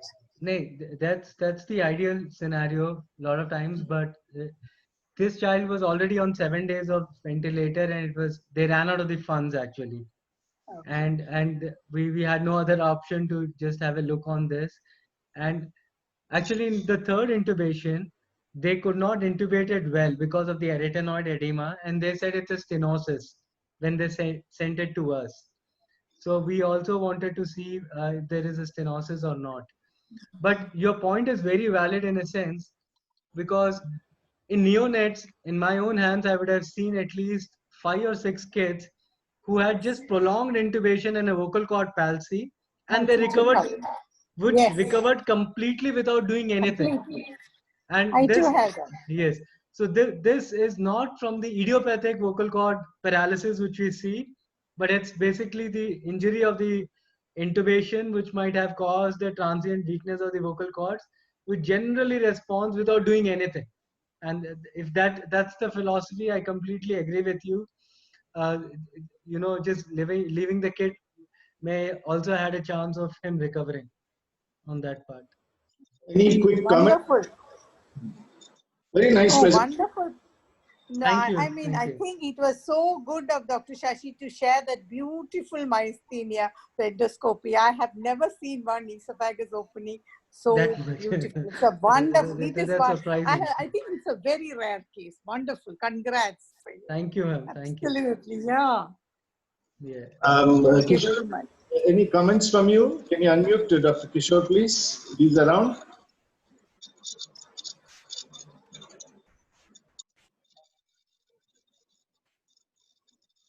He's No, I unmuted. think, Yeah, I we got think, Kishore also. Good. Welcome, Kishore. I think, sorry, I think it was fantastic. It was a very nice presentation, Shashi.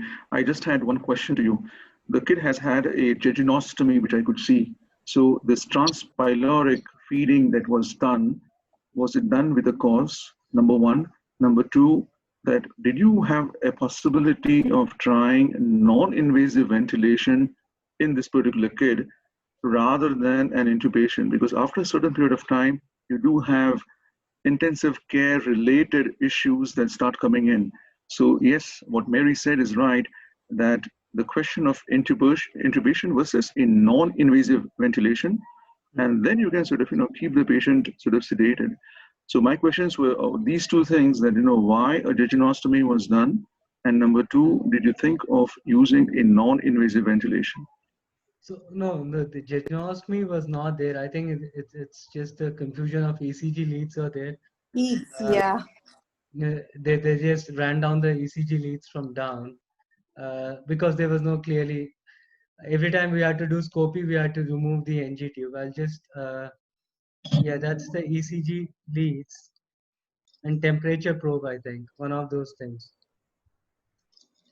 So yeah, so definitely there was no jejunostomy in that kid. But the other question pertaining to waiting more, so we had to actually request people to take him.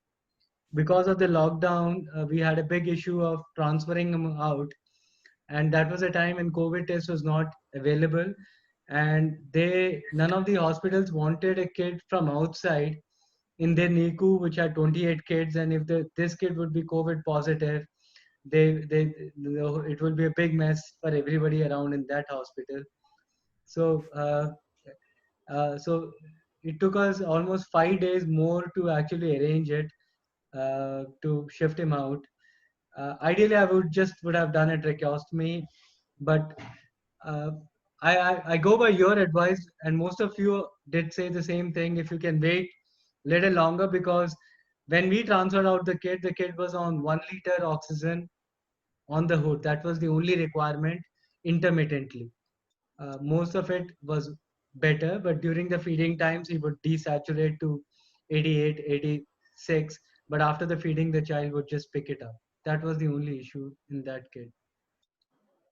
Oh, thanks. Kishore, can you get Suja on the, she had some questions. I really wanted to know, Dr. Kishore, your view, what is the ideal treatment if patient refuses a tracheostomy and you have to manage it, which is always a challenge.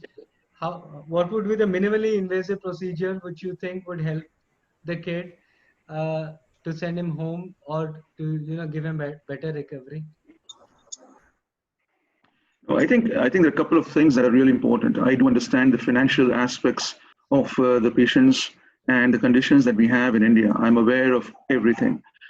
Having said that, I think you should be very clear what your objectives in the treatment should be. The minimal treatment that one can do for a kid of this type is what you have done. So you have diagnosed, you are very clear that this is a bilateral vocal cord immobility. Now, in brackets, is it a neurogenic cause or is it a mechanical fixation that needs to be identified, which you have done. And then the MRI and the CT scans basically to rule out the problems of the neurogenic causes. Now, coming down from there to, we all know that what are the indications of doing a tracheostomy in a bilateral vocal cord paralysis patient. So we know that the brain is important.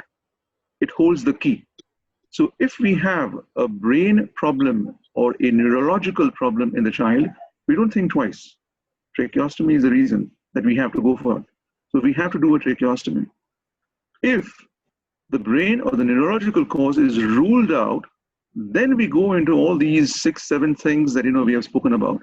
And I think in that we would start with a non-invasive ventilation. The only thing that is going to help the kid is either a spontaneous recovery, which is not going to happen overnight, or with age, the larynx or the airway increases in size, and that is what is going to help. Remember, these kids are extremely resilient. So even if they are not showing as bad symptoms, but so I think you need to again then figure out that what would be best and ideal for this particular kid. In my hands, we have a special type of prosthesis as well that we use for bilateral vocal cord paralysis, a congenital bilateral vocal cord paralysis. That's a different topic altogether. We can discuss about it.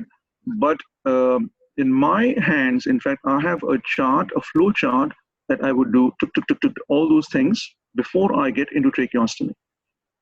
Any laryngeal ablative procedure, I would reserve only after 2 years. All laryngeal preservation surgeries for a bilateral vocal cord paralysis would be before that. So I think the bottom line is neurological case, tracheostomy. Non-neurological case, we have 4 or 5 things that can avoid a tracheostomy. So this is tracheostomy avoiding procedures. And number 3 on that list is, when would you start doing laryngeal ablative procedures? And that would be only after year 2.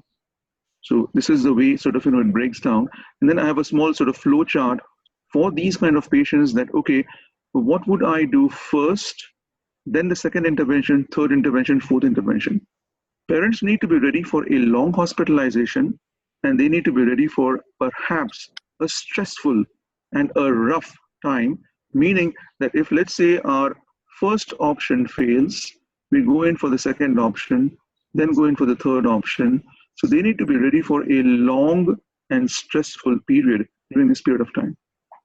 So this is always the constant conflict, because we tend to, as a good Samaritans, try to fit into their gloves a lot of times and try to help them out in the way they want the treatment, trying to extend ourselves. But what you have outlined is basically you follow the protocol. And like one patient which I said 5 months, I just did a vocal cord lateralization where I had a sickle knife and cut the posterior vocal cord and suture lateralized it. That worked pretty well, but that was breaking all the rules just because of the patient's wishes. I don't know if that's always the right strategy, but I think there's a good merit in sticking to a protocol, because then you know what you're doing. I think, Shashi,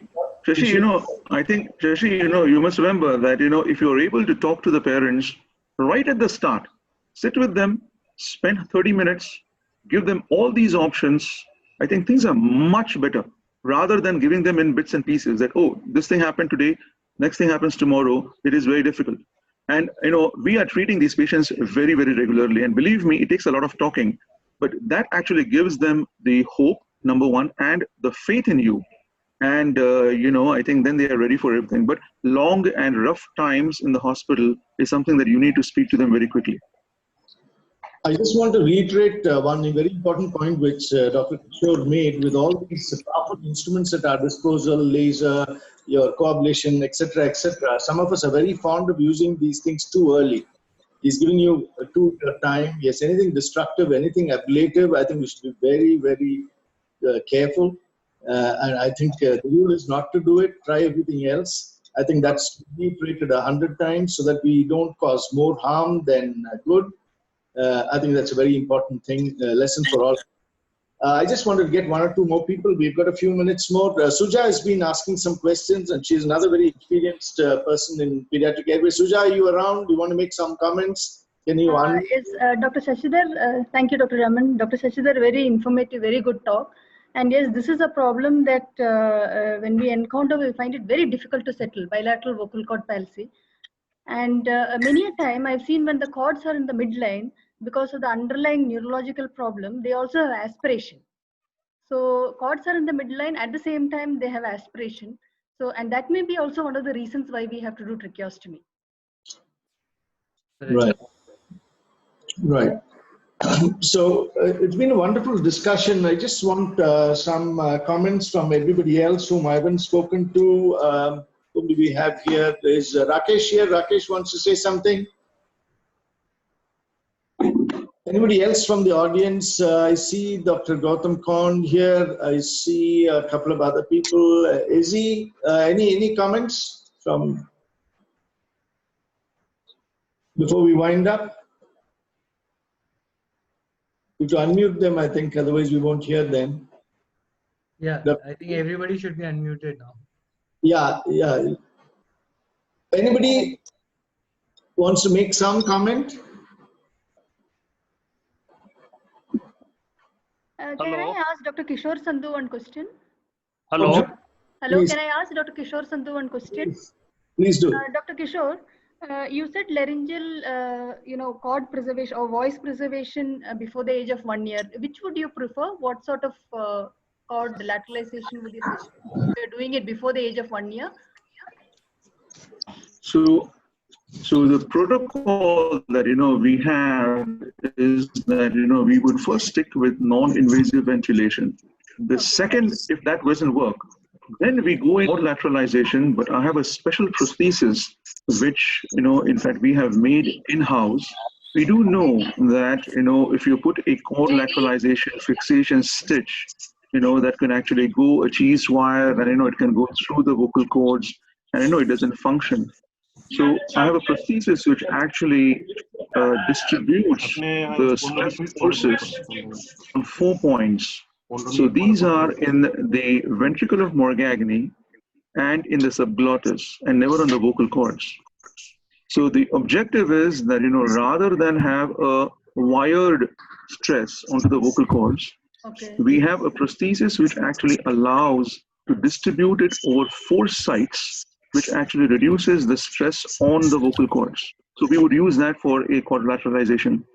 If that doesn't work, and if the patient is, the family is willing, then we would go in for a posterior grafting. I prefer an external posterior cricoid split or anti-cricoid split with a graft. I do not like endoscopic procedures, especially if there is no tracheostomy. It is bad. And plus we do know that, these patients, so typically a posterior cricoid split is done for 3 reasons.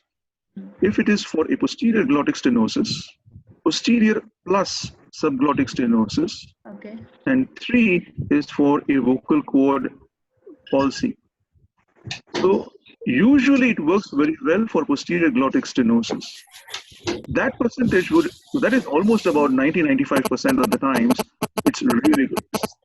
Patients with subglottic stenosis, it works anywhere between 40 and 50%.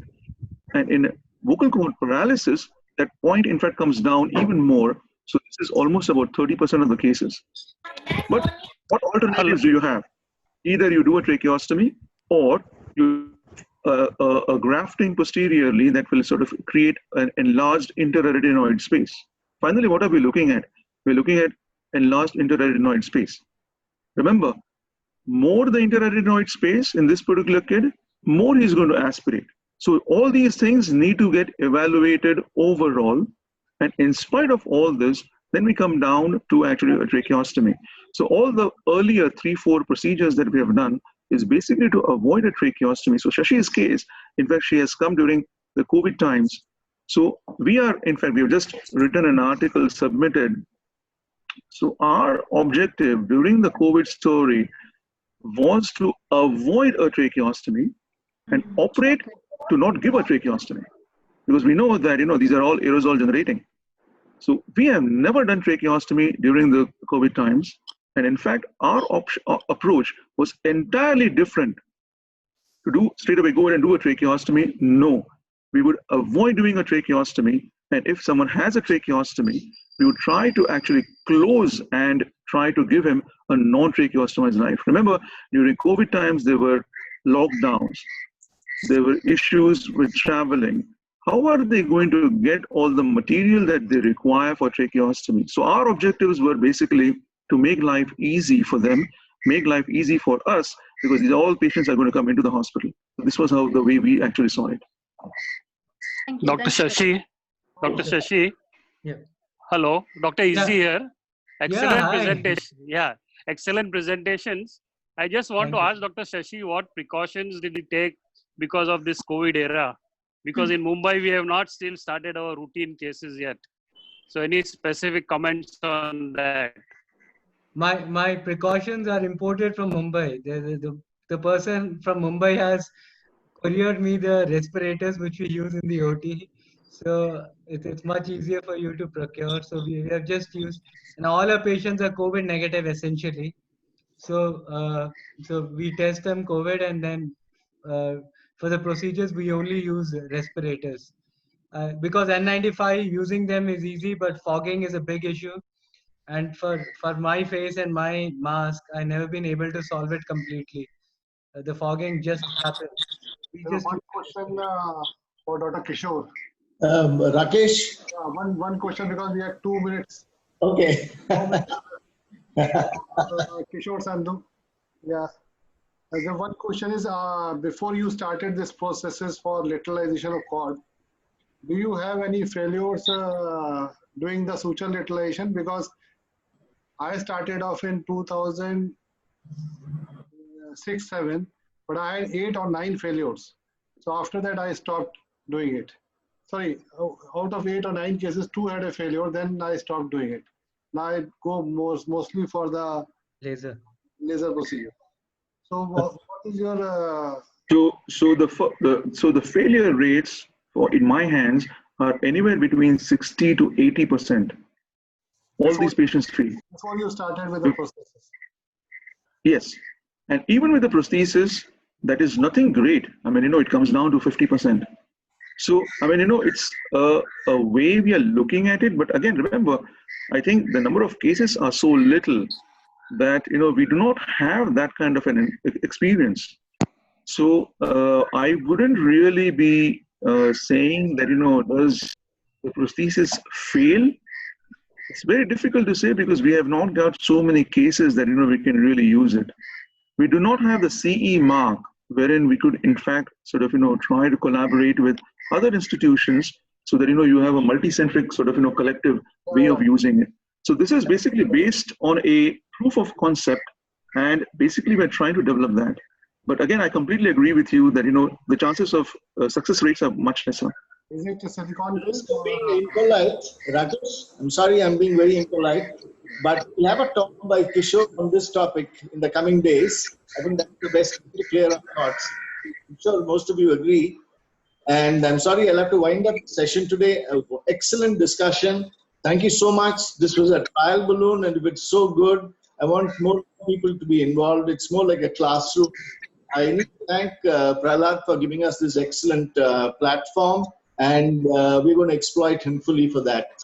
I'm not going to individually name all the panelists. They're all friends, the audience who's been so wonderful. So thank you very much, and I think it's time to sign off exactly at 7:31, 1 minute extra. Thank you, all of you. Thank you. Thank you.